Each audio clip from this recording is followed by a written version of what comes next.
بسم اللہ الرحمن الرحیم۔ حضرت انس رضی اللہ تعالی عنہ سے روایت ہے کہ نبی مکرم شفیع معظم صلی اللہ علیہ وآلہ وسلم ایک مرتبہ مسجد میں آئے۔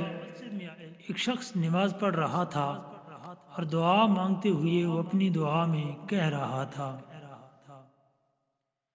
اللهم إني أسألك بأن لك الحمد لا إله إلا أنت وحدك لا شريك لك المنان بديع السماوات والأرض ذو الجلال والإكرام۔ نبی مکرم شفیع معظم سرور کائنات صلی اللہ علیہ وآلہ وسلم نے ارشاد فرمایا: کیا تم جانتے ہو اس نے کس چیز سے دعا کی ہے؟